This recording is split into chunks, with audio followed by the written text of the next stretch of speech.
오늘은 하나님의 이름이 능력이다 11번째 말씀으로 여호와 샬롬 평강을 주시는 하나님에 대한 말씀을 나누도록 하겠습니다. 여러분, 우리나라 한반도는요 위치상 삼면이 바다로 되어 있습니다. 그래서 그런지 예로부터 외세 많은 침략을 받곤 했습니다. 주변의 강대국들로부터 침략을 받아 여러 가지 어려움이 있었죠. 이런 배경 때문인지는 몰라도 우리나라는요 다른 나라와는 다른 독특한 아침 인사가 있습니다. 과거에 했던, 기억하십니까? 이런 거죠. 밤새 안녕하셨습니까? 간밤에 별거 없으셨습니까? 왜 이런 인사를 했을까요? 아침마다 전쟁통에 가족들 무사하냐, 다치지는 않았나, 죽지는 않았는가, 이런 인사를 하는 거겠죠. 또 전쟁이나 여러 가지 어려움 속에서 가난한 시절을 보내니까 아침마다 하는 인사가 또 하나 있죠. 진지 잡수셨습니까? 요즘도 이렇게 인사해요. 저도 오전에 누구 만나면은요, 식사하셨어요? 습관적으로 이런 인사를 하게 되더라고요. 그런데 여러분, 우리나라와 비슷한 환경에 놓여 있는 나라가 하나가 있습니다. 바로 성경에 등장하는 이스라엘입니다. 우리가 성경을 통해 보지만 이스라엘도요 늘상 주변국들과 전쟁을 쉬지 않고 합니다. 우리나라처럼 나라를 빼앗긴 경험도 있고요. 그래서 그런지 이스라엘 백성들도 누군가를 만나면 아침마다 하는 인사가 있습니다. 그 인사가 바로 샬롬입니다. 한번 저를 따라해 볼까요? 샬롬. 그래서 이스라엘 백성들은요 아침에 누군가를 만날 때마다 샬롬, 아니면 앞에 여호와 이름을 붙여서 야훼 샬롬, 이렇게 인사를 합니다. 이 뜻도 마찬가지입니다. 어젯밤 평안하셨습니까? 별일 없으셨죠? 아니면 당신의 앞길에 평강이 임하기를 바랍니다, 이런 뜻을 가지고 있습니다. 이 샬롬이라는 말이 히브리어예요. 그런데 이 샬롬이라는 같은 뜻을 가지고 있는 헬라어 단어는 에이레네입니다. 샬롬, 에이레네, 이 단어의 의미가 무엇인가? 바로 평화, 평강, 이런 뜻입니다. 그런데 여러분, 이 단어를 쓸 때는 그냥 단순한 평화, 평강으로 끝나는 것이 아니라 여기에는 몸, 정신, 재산, 이런 모든 것들이 안전하고 평화로운 상태를 의미합니다. 자, 그래서 이것을 사전적인 의미로 보자면 이런 뜻이에요. 전쟁이 없는 상태. 그러면 어떻게 될까요? 나라가 평안하겠죠? 국가적으로, 재정적으로나 여러 가지 상황이 평온한 상태, 그러면 평강하겠죠. 자, 여러분, 현재 우리나라는 평강합니까? 아니죠. 왜냐하면 이 코로나로 인하여 전 세계 팬데믹이 일어났고 경제, 교육, 여러 가지 어려움이 있으니 우리는 지금 평안할 수가 없습니다. 자, 그리고 또한 개인 사이에서 평화와 화합, 이런 게 바로 평강, 평화의 사전적 의미입니다. 자, 그런데 이 평화라는 말을 신앙적인 용어를 쓸 때는 이런 의미가 있습니다. 하나님과의 관계에서 누리는 평화. 그러니까 기독교 안에서, 교회 안에서 평강이라는 말을 쓸 때는 늘 하나님과의 관계에서 평화하다, 평강을 누린다라는 것입니다. 그러니까 여러분, 우리가 오늘 여호와 샬롬 평강의 하나님에 대한 말씀을 나눌 때 우리가 꼭 기억해야 될 것은 무엇인가? 이 말씀이 전달되는 그곳에는 평화가 깨져 있다라는 것입니다. 그래서 깨어진 평화, 깨어진 환경을 다시금 일으켜 세워서 그것이 여호와 샬롬이 되도록 만드는 것. 여러분에게 질문합니다. 지난 한 주간 우리 성도님들 평화, 샬롬 하셨습니까? 네, 그리스도인으로서 마땅히 샬롬을 누려야 되는데 가끔 여러분들을 평안하지 못하게 하는 것들, 그리고 여러분의 평안을 가로막는 것들이 있으리라고 생각됩니다. 요즘 매일 오전마다 질병관리본부에서 코로나 상황에 대한 브리핑, 정례 브리핑을 합니다. 여러분, 그거 보면 뭐 이야기하죠? 감염? 확진자가 몇 명이었고 사망자가 몇 명이었냐, 그리고 지금 어느 지역에서 이 코로나가 발생하고 있는가, 그리고 여러분들은 이곳저곳 다니실 때 조심하시고 그곳은 가지 마시고, 이런 시민들의 대처 방안에 대한 정례 브리핑을 합니다. 그런데 여러분, 그거 꼭 보시나요? 보죠? 아니면 뉴스를 통해서라도 보죠? 자, 왜 봅니까? 왜냐하면 사람들이요 그걸 보면서 마음의 평안을 누려요. 왜냐? 자, 확진자가 줄어들었다. 자, 코로나가 2단계에서 1단계로 내려왔죠? 그러면 어떻습니까? 여러분 마음이 안정감을 가져요.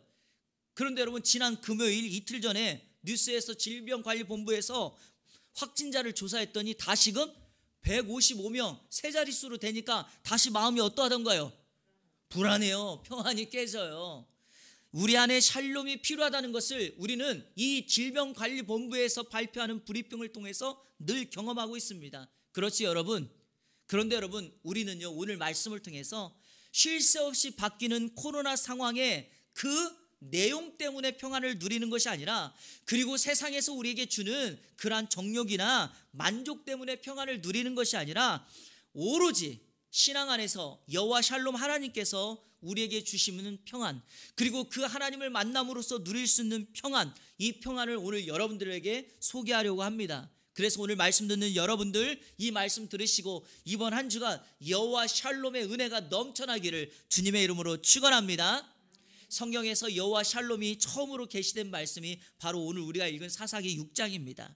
여러분 6장에는 기드온이라고 하는 사사가 등장합니다. 이스라엘에는 대표적인 12명의 사사가 있는데 다섯 번째 사사 기드온, 하나님께서 기드온을 사사로 부르셨을 때 기드온은요 자신의 환경과 어려움 때문에 마치 지금과 같아요.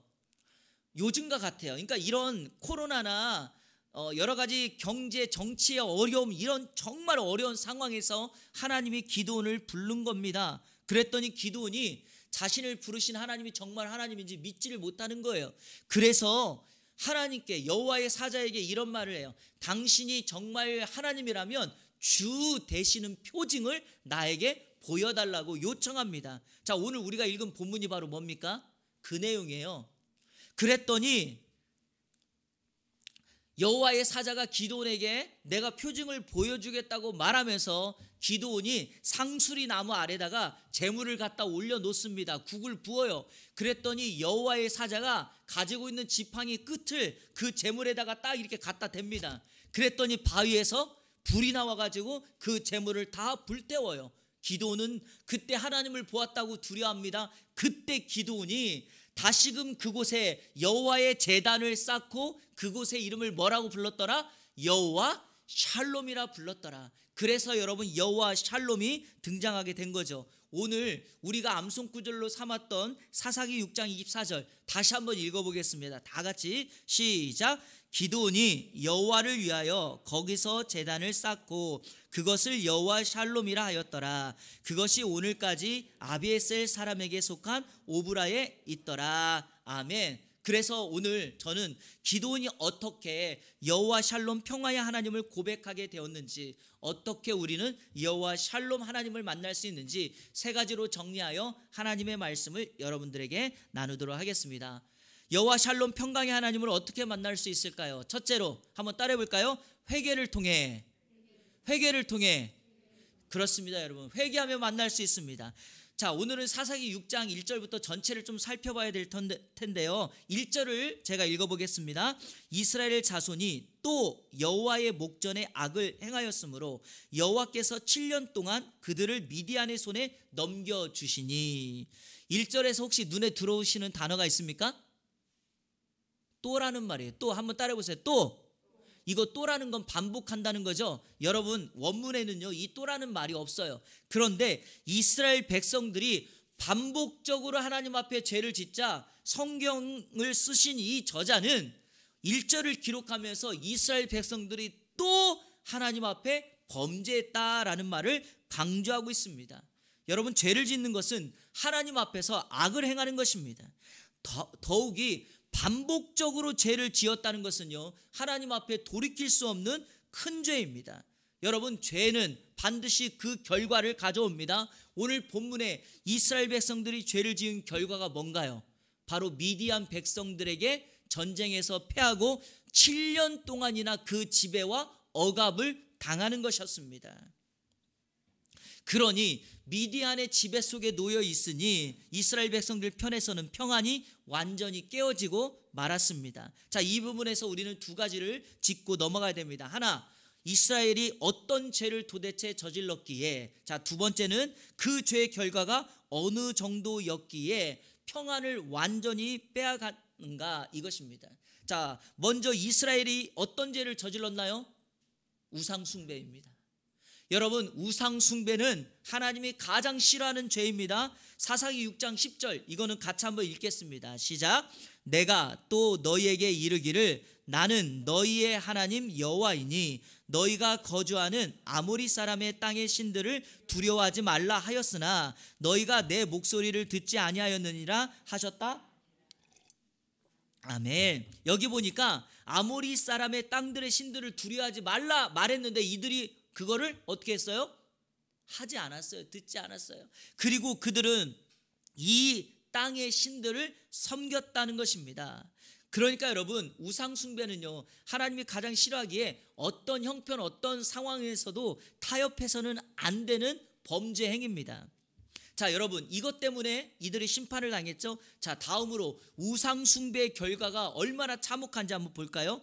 미디안의 공격과 간섭을 받았는데 그 정도가 얼마나 심했는가. 2절에 보니까요, 이들이 산에서 웅덩이와 굴과 산성을 만들어 살았다라고 얘기해요. 자, 여러분, 굴과 산성은 어느 때나 가는 겁니까? 도피처 아닙니까? 그러니까 마을이나 도시에서는 살 수 없을 정도가 되어서 미디안 사람들이 얼굴만 보아도 사람을 잡아가고 힘들게 하니까 도저히 견딜 수가 없어서 산이나 웅덩이나 굴로 간 것입니다. 3절과 4절을 보십시오. 추수할 때가 되면 이들이요 다시 또 쳐들어와요. 추수 때가 되면, 자, 지금처럼 이렇게 오곡백과가 물드는 가을철만 되면 미디안이 또 쳐들어와요. 그게 몇 년이라고요? 7년 동안요. 그러니까 여기 성경 보니까 토지소산을 멸하고 먹을 것을 남겨두지 않고 심지어는 짐승까지 다 빼앗아 가버렸다. 자, 5절에는 그 모습이 마치 메뚜기 떼같이 많이 들어왔다라고 말을 합니다. 엄청난 미디안의 군대가 이스라엘에 쳐 들어와서 농사를 완전히 망가뜨리고 심지어는 추수철만 되면 추수를 못하게끔 했다는 거죠. 자, 저는요 이 말씀을 묵상하다가 미디안이 왜 이렇게까지 이스라엘에 대해서 이렇게 억압을 하는가. 사실 미디안은 지금 엄밀하게 보면 하나님이 들어쓰시는 이스라엘을 징계하는 하나님의 징계 도구일 뿐인데 이 도구가 왜 이렇게까지 잔인하게 행동하는가를 생각해 보았습니다. 왜 그럴까요, 여러분? 복수심 때문입니다. 복수심. 왜냐하면 역사적으로요 이스라엘 백성들이 애굽을 탈출해서 광야 생활을 할 때 민수기 25장에 보면 이스라엘 백성들이 음행하는 범죄를 하나님 앞에 저지릅니다. 그때 엄청나게 하나님 앞에 심판받았죠. 그런데 여러분, 이 음행의 근거가 됐던 원인이 바로 미디안이었습니다. 왜냐하면 이스라엘 백성들이 이 미디안의 여인들과 음행을 하였거든요. 그러니까 이 미디안에 대해서 하나님이 어떻게 하라 그랬냐면 완전히 진멸하라 그랬어요. 민수기 25장에서 이스라엘 백성들이 미디안의 음행에 빠지고 그 명령에 따라서 민수기 31장에 보면 하나님께서 그의 약속대로 이스라엘 백성들이 미디안을 진멸합니다. 자, 그 이야기를 이 민수기 25장 16절부터 한번 읽을 텐데요. 여러분들에게 이해하기 쉽도록 쉬운 성경으로 제가 기록해 놓았습니다. 한번 보십시오. 여호와께서 모세에게 말씀하셨습니다. 미디안 백성을 대적하여라. 그리고 그들을 죽여라. 여러분 보세요. 어떻게 하라고요? 대적하고 뭐하라? 죽여라. 왜냐하면 18절 그들은 부울에서 너희를 속였고 미디안의 한 우두머리의 딸인 고스비의 일로 너희를 괴롭혔도다. 여기까지만 읽겠습니다. 자, 그래서 이스라엘 백성들이 민수기 31장에서 미디안을 완전히 진멸한 거죠. 그러니까 여러분, 미디안 입장에서 어떻게 되었습니까? 나라가 완전히 멸절할 상황이 되었는데 거기에서 남은 일부가 미디안이라고 하는 자기의 나라를 지켰고, 오늘 이 사사기에서 이스라엘 백성들이 우상 숭배를 하였더니 미디안이라고 하는 나라가 이스라엘을 공격하되 과거에 자신들을 진멸했던 그 이스라엘을 철저히 복수하는 그런 일들을 하고 있다는 것입니다. 자, 그러면 오늘 성경 해석을 이렇게 해야 되는가? 이스라엘 백성들은 미디안의 복수심 때문에 지금 이와 같은 평안이 깨졌을까? 여러분, 그렇지 않습니다. 이건 가중치고 정말 이스라엘 백성들의 평안이 깨진 것은 이미 하나님 앞에 뭐 할 때? 우상 숭배할 때 이미 깨지고 만 것입니다. 사랑하는 여러분, 범죄를 통하여 하나님과의 관계가 깨졌을 때 그걸 회복하는 방법이 뭡니까? 제가 첫 번째로 말씀드렸던 회개를 통하여. 그래서 여러분, 우리는 회개해야 되는 겁니다. 회개할 때 샬롬의 역사가 일어납니다. 자, 오늘 사사기 6장 6절 한번 읽어볼까요? 시작. 이스라엘이 미디안으로 말미암아 궁핍함이 심한지라 이에 이스라엘 자손이 여호와께 부르짖었더라. 아멘. 평안을 회복하는 그 출발점은 항상 죄를 인정하고 하나님 앞에 회개하는 것입니다. 여러분, 혹시 회개가 무슨 뜻인지 아십니까? 회개, 누이칠해, 그러니까 뉘우치다, 그리고 고칠게. 그러니까 회개가 무엇입니까? 사전적인 의미는 죄나 잘못을 뉘우치고 마음을 고쳐먹는 거예요. 그런데 신앙은요, 기독교에서 쓰는 회개는 여기에서 멈추지 않죠. 마음을 고쳐먹는 것으로 끝나는 것이 아니라 기독교에서 말하는 회개는 뭡니까? 삶으로 보여줘야 돼요. 내가 정말 그렇게 살지 않는다고 마음으로 결단만 하는 것이 아니라 삶으로 증명하는 것이 바로 회개입니다. 이스라엘 백성들이 우상 숭배로 말미암아 하나님 앞에 이런 징계를 받아 평안이 깨졌다면 하나님 앞에 회개했죠. 부르짖었죠. 그 다음에 어떻게 됩니까? 더 이상 우상 숭배는 끊어버리고 온전히 하나님을 섬길 때 바로 평화, 여호와 샬롬이 임하게 될 줄로 믿습니다. 저희 교회가 예배 때마다 참회 기도를 드리는 이유가 있습니다. 왜냐? 죄를 가진 상태로 우리가 이곳에서 하나님 앞에 예배해도 하나님이 우리의 예배를 받지 않습니다. 왜? 장애물이 생긴 것과 같거든요. 장벽이 세워진 것과 같습니다. 우리가 올려드릴 거룩한 기도, 거룩한 찬양, 우리의 예배가 그 장벽 때문에 다시금 땅을 치고 되돌아옵니다. 그래서 우리는 회개를 통하여 마음을 결단하고 삶으로 증명하며 하나님과의 바른 관계를 가져 여호와의 샬롬, 평강의 하나님을 다시 한번 만날 수 있게 됩니다. 혹여라도 오늘 말씀 듣는 여러분 가운데 평화가 깨졌다면 이 시간 회개함으로 여호와 샬롬 하나님을 만나는 은혜가 이번 한 주간 여러분 가운데 있기를 주님의 이름으로 축원합니다. 여호와 샬롬 평강의 하나님을 어떻게 만날 수 있는가? 자, 둘째로 한번 따라 볼까요? 말씀을 통해. 여러분, 말씀을 통해 만날 수 있습니다. 이스라엘 백성들이 미디안의 억압과 궁핍함이 심하자 자신들의 잘못을 깨닫고 하나님 앞에 부르짖습니다. 하나님은요, 잘 들어보세요, 회개하는 심령을 외면하지 않아요. 더욱이 당신의 자녀들이 가슴을 치며 하나님 앞에 회개한다. 하나님은 반드시 그들의 기도, 그들의 회개를 응답하세요. 그래서 그들을 치유하고 고쳐주기를 원하시는 분입니다. 자, 여러분, 이스라엘 백성들이 죄를 져서 하나님 앞에 부르짖을 때 사사기에서는 하나님이 누구를 보내냐면 그들을 구원하기 위하여 사사를 보냅니다. 사사. 그런데 오늘은요, 사사를 보내기 전에 먼저 하나님께서 한 선지자를 보냅니다. 놀랍죠? 자, 8절 말씀 보세요. 여호와께서 이스라엘 자손에게 한 선지자를 보내심에 그가 그들에게 이르시되 여호와께서 이같이 말씀하시기를.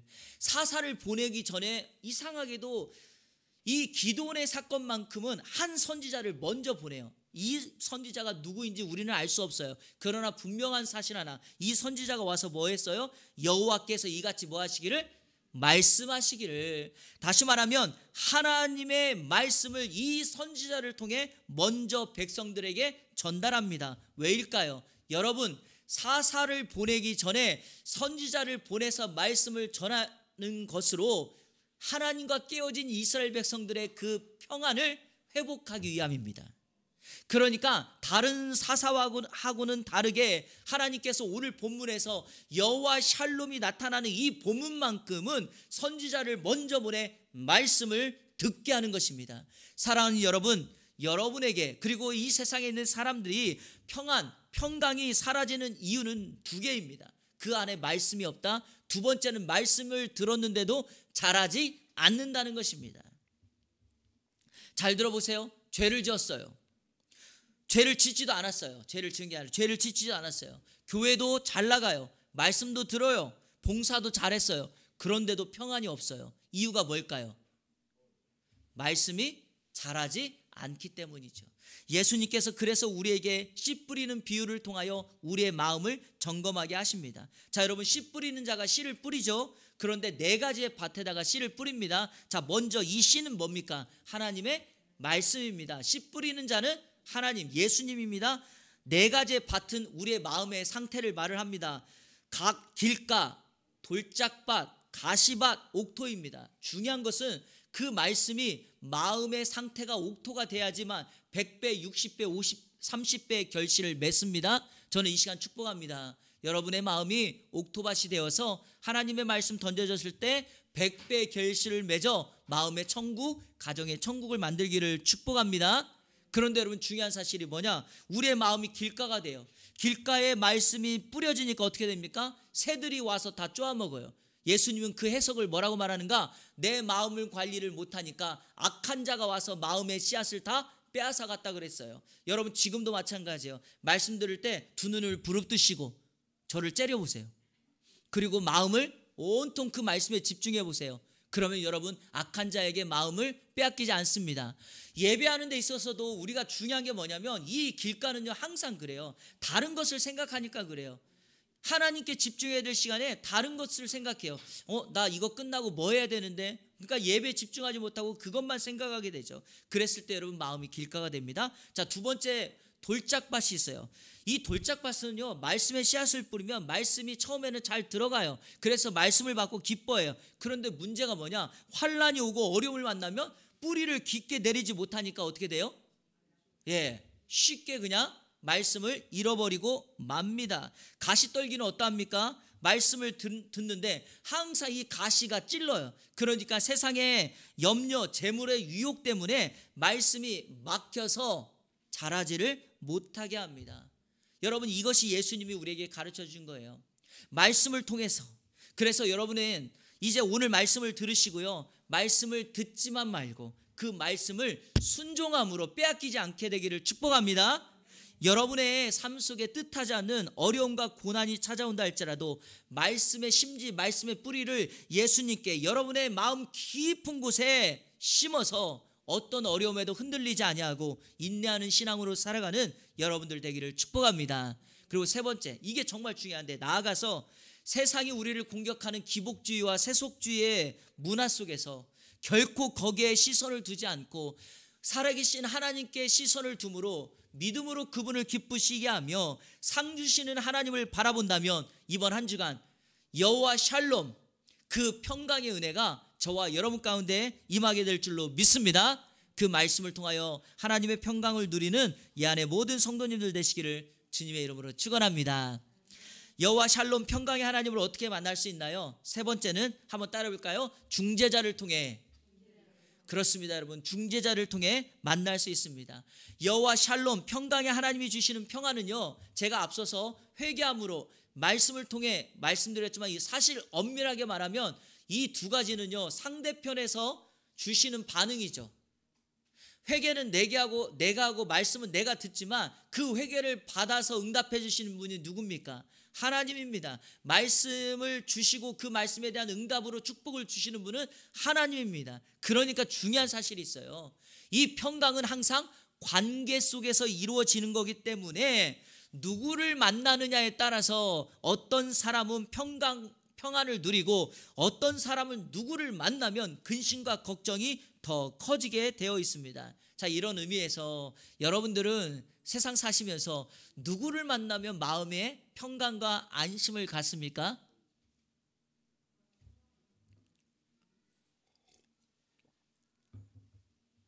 여러분의 얼굴이 목사님이요 그러는 얼굴이에요. 그랬으면 좋겠어요. 이런 의미에서 여러분, 이렇게 한번 실질적인 우리 삶 속에 적용해 보면 어떨까요? 아이들이 학교를 가고 학원을 갔다 왔는데 집에 와서 엄마 아빠 품에 안길 때 그 아이들이 평안하다라고 생각한다면, 남편들이 또 자녀들이 회사에 나갔다가 집에 와서 그 집에 그 안전함과 평안함을 갖고 그 가정 속에서 누리는 평안이 있다면 여러분은 어떨까요?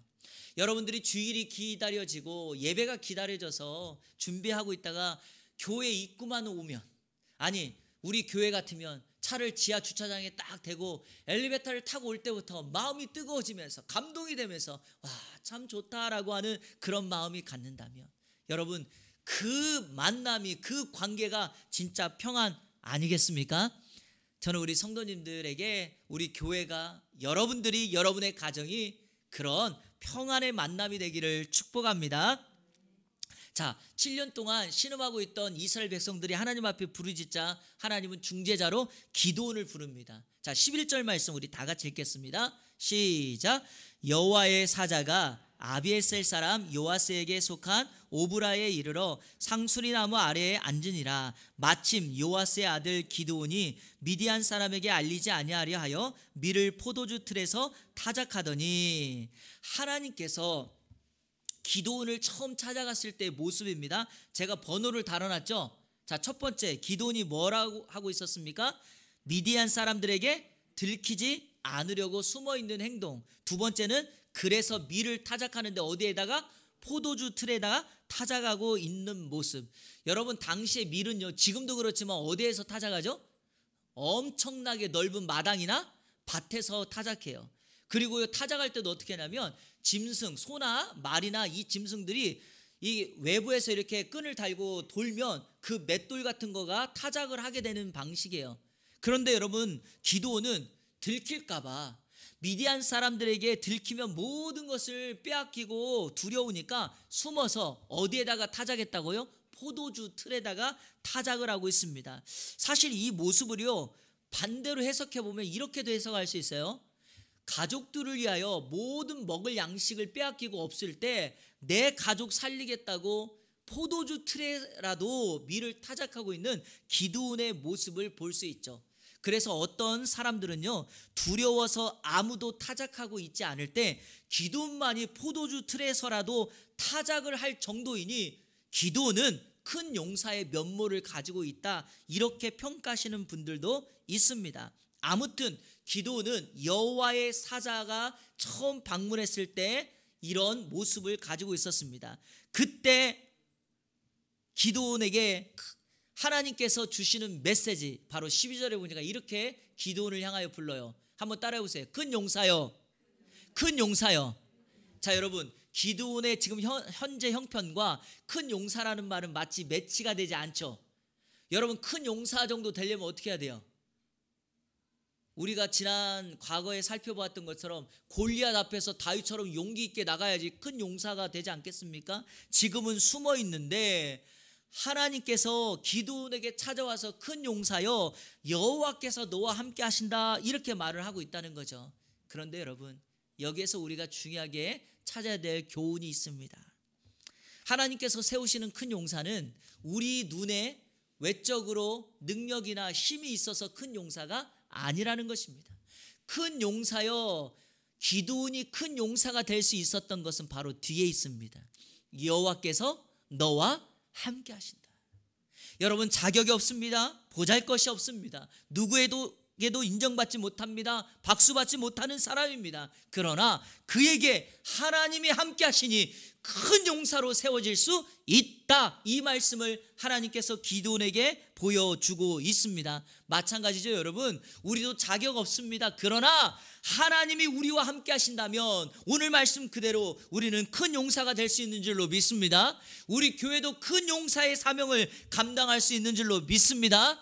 바로 하나님이 함께 하신다는 것이 중요한 것입니다. 말씀을 들은 기드온의 모습을 보십시오. 13절에 보니까 이렇게 말해요. 아니, 하나님이 정말 우리와 함께 한다면 왜 미디안에 우리 나라를 이렇게 힘들게 했냐고, 우리를 어려움에서 건져줘야 되는 것 아니냐고 이렇게 항변합니다. 자, 14절 제가 읽어볼게요. 쉬운 성경으로 여호와께서 기드온을 향해 말씀하셨습니다. 너에게는 이스라엘 백성을 구할 능력이 있으니 가서 너의 백성을 미디안 사람에게서 구하여라. 내가 너를 보낸다. 자, 큰 용사여, 여호와가 너와 함께 하신다라는 말을 하고 기드온이 항변하자 하나님께서 여호와의 사자를 통하여 준 말씀이 바로 이 말씀이에요. 너에게 뭐가 있다? 능력이 있다라는 것입니다. 여러분, 사실 미디안에게 능력이 있을까요? 지금 없어요, 여러분. 왜냐하면 미디안이 그 말을 듣고 이렇게 생각했겠죠. 아니 하나님, 능력이 있었다면 제가 진작에 가서 미디안을 무찔렀을 것입니다. 그러니까 이 말을 듣고 기드온이 자신은 므낫세 집안의 가장 작은 자라고 변명하고 회피합니다. 그런데 여러분, 하나님은 계속해서 약속합니다. 내가 미디안을 칠 때 한 사람 치듯이 그렇게 하겠다고 약속하십니다. 그래서 오늘 저희가 처음에 여러분에게 소개했던 여호와 샬롬이 나타나는 배경 속에서 기드온이 하나님 앞에 표징을 구했을 때 제단을 쌓고 여호와 샬롬이라는 하나님의 이름을 만나게 됩니다. 그런데 여러분, 여기에서 중요한 핵심은 바로 이겁니다. 참된 평안은 언제나 관계 속에서만 나타난다는 것입니다. 환경이 평안을 제공하지 않습니다. 여러분, 이 말은 정말 기억하셔야 됩니다. 환경이 평안을 제공하지 않습니다. 실제로 기드온이 여호와 샬롬을 만났을 때 여러분, 환경이 바뀌었습니까? 아니죠. 미디안의 그대로의 지배 속에 있었지만 하나님을 만났더니 그 안에 여호와 샬롬 평강의 은혜가 임하지 않았습니까? 맞습니다. 여러분, 평강은 환경에서 오는 것이 아니라 여호와 샬롬 평강의 근거 되시는 하나님을 만날 때 우리 안에 참된 평안이 누려지게 됩니다. 여러분, 이런 우스갯소리가 있어요. 들어보셨나요? 부자는 골프채 들고 싸우고 가난한 사람들은 소뚜껑 들고 싸운다. 들어보셨어요? 싸우는 건 매 일반이에요. 부자나 빈자나 여러분, 중요한 게 무엇입니까? 관계가 좋으냐가 중요한 거죠. 침대를 사도 침대가 그 잠을 제공하지 않아요. 잠은 마음의 평안에 있다는 거죠.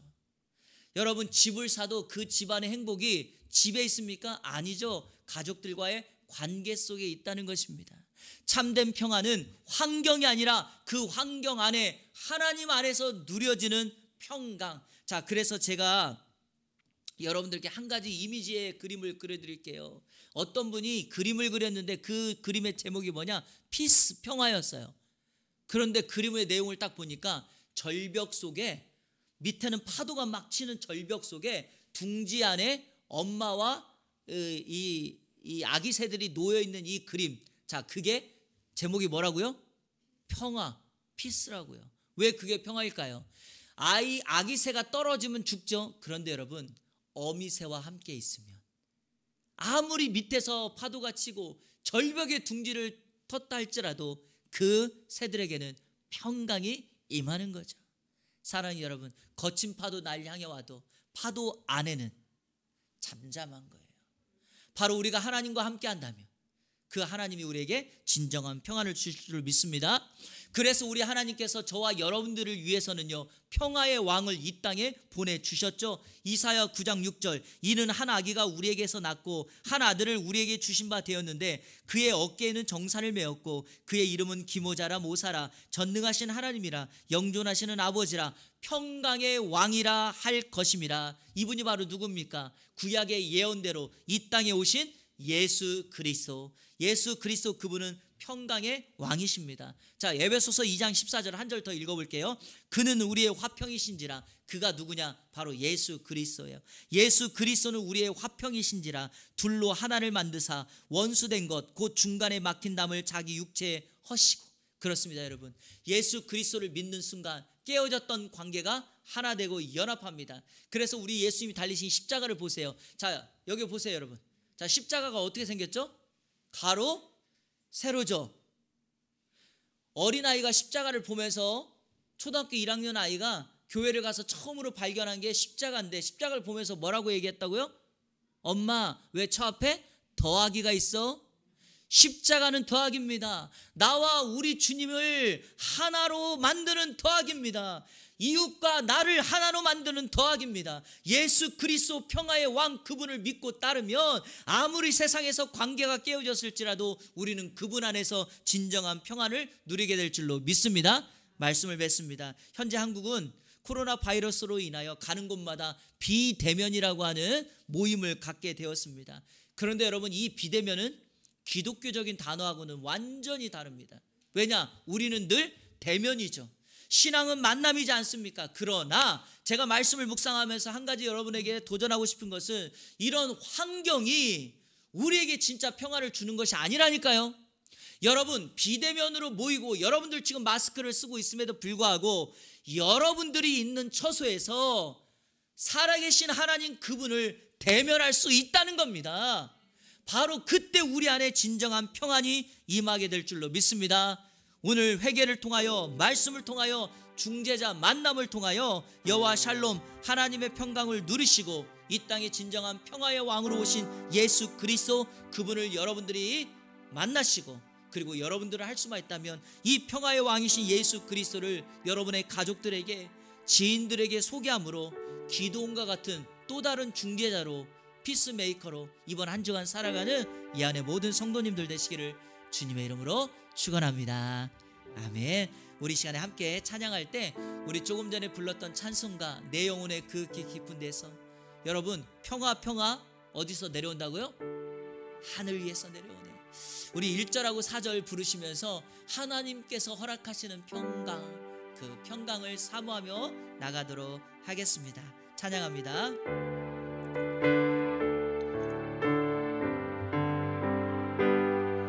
내 영혼의 그 깊은 데서 맑은 가락이 울려나네.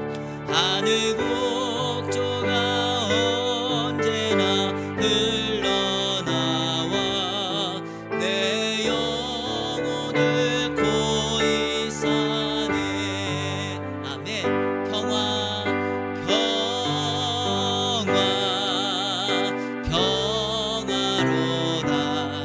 하늘 위에서 내려오네. 그 사랑의 물결이 영혼 여러분 기대합시다. 내 영혼을 덮으소서. 자 이제 우리 이 가사로 위로받읍시다. 이 땅 위에 험한 길 가는 동안 참된 평화가 어디 있나. 자 방법이 여기 있습니다. 우리 모두 다 예수를 친구 삼아 참 평화를 누리겠네. 아멘. 평화로다.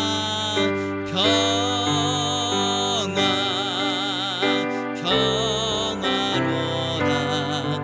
하늘 위에서 내려오네. 그 사랑의 물결이 영원토록 내 영혼을 덮은 우리 한 번 더 고백합니다. 평화로다.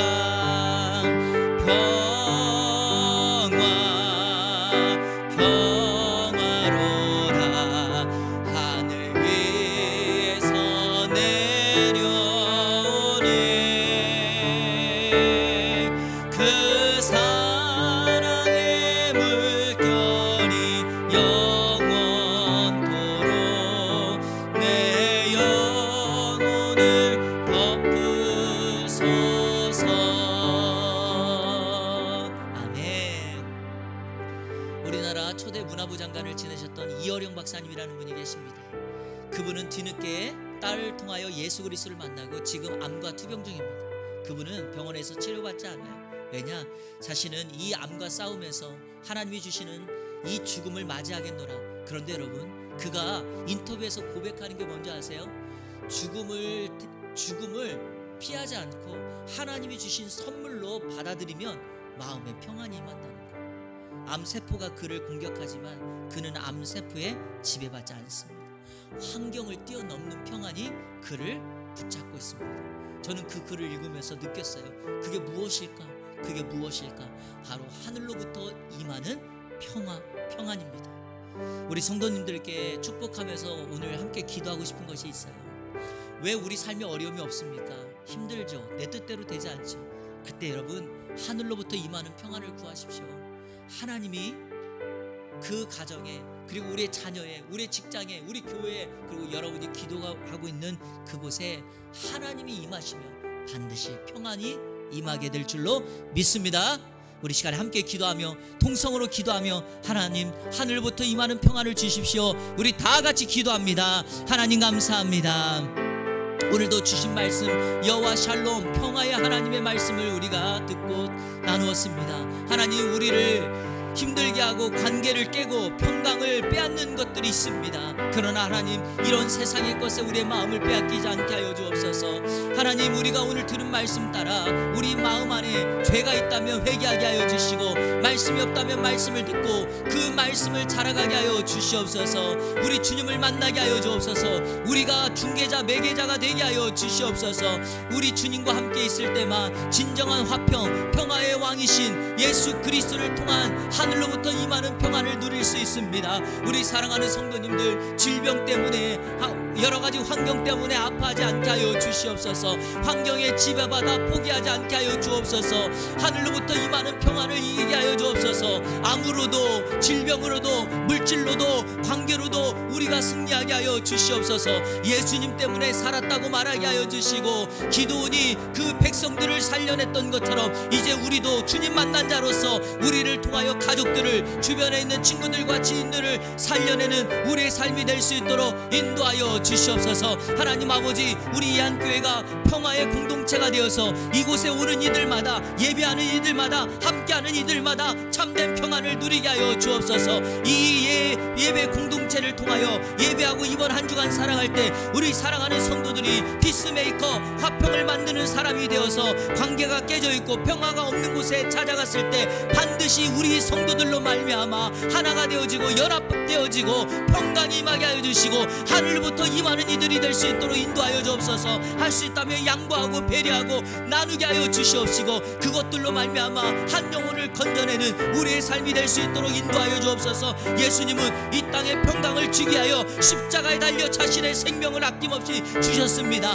우리가 그 말씀을 붙들고 이제 우리도 더하기 인생 살게 하여 주시고 많은 사람들을 용서하고 그들을 품고 안는 우리들이 될 수 있도록 인도하여 주옵소서. 이 시간 축복합니다. 우리 사랑하는 성도들의 가정이 평화의 가정이 되게 하여 주옵소서. 우리 사랑하는 성도들이 일하는 그 공동체가 서 있는 공동체가 평화의 공동체가 되게 하여 주옵소서. 직급 때문에 환경 때문에가 아니라 그 환경을 뛰어넘는 하나님이 주시는 평강이 우리에게 있게 하여 주시고 이번 한 주간 하늘로부터 임하는 평안을 누리는 우리 모두가 될 수 있도록 인도하여 주시옵소서. 하나님 아버지 감사합니다. 오늘도 여호와 샬롬 평화의 하나님께서 이번 한 주간 우리의 삶을 지켜보아여 주시옵소서. 회개를 통하여 말씀을 통하여 중재자를 통하여 주님을 만날 수 있습니다. 하나님 여호와 샬롬의 은혜가 우리 모두에게 임할 때 우리 또한 중재자로서 평화의 왕이신 예수 그리스도를 증거하는 그러한 모든 성도들의 삶이 될 수 있도록 인도하여 주시옵소서. 예수 그리스도의 이름으로 축복하며 기도하옵나이다. 아멘.